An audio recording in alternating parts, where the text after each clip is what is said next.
Hello and welcome, and sorry for the bit of absence. I'm kind of on a little bit of a holiday break at the moment, so my updates are going to be a little bit absent and slow, but I'll keep chipping away. So I have been thinking about tip number 2, and for me tip number 2 would be market research now.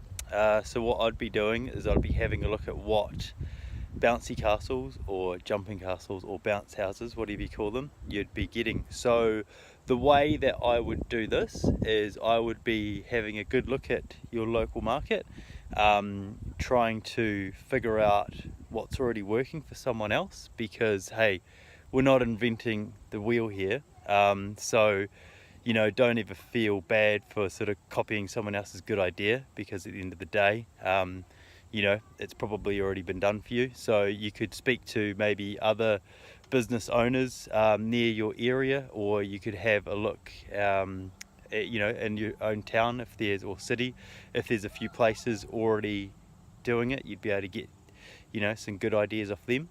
And now, so what I would do there is I would always go generic. I wouldn't go too specific with bouncy castles, because if you get one sort of an idea, like say you got a Halloween bouncy castle, or a superhero bouncy castle, it's going to be quite specific for parties. And if you're only sort of starting out with 1 or 2 castles, you want to have something that can fit in with multiple themes. So the favorite one for me was just a sort of a general sort of a party castle, because typically people were hiring bouncy castles because they're a castle. So this was this is back in New Zealand. We call them bouncy castles, and I know they call them different names in different areas, but so all of my ones, I basically tried to go for generic sort of castle looking bouncy castles, nice and bright colors that, very universal themes that they can still fit in with princess sort of parties, they can fit in with boys parties, they can go with a whole range of parties.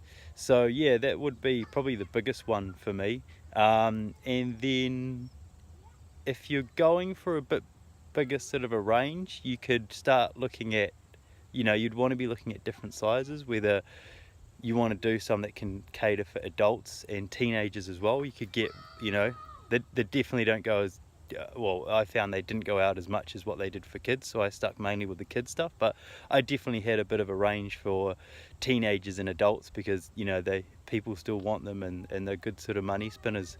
So yeah, I think that's so once you've sort of collated a bit of data from other companies and see what they're pushing and what they're getting hired out, I would start there, and then you can start, maybe if you've got some good ideas of what you think could work well, or you've seen something a little bit newer that's coming out and no one else has got, that's definitely where I'd be beginning.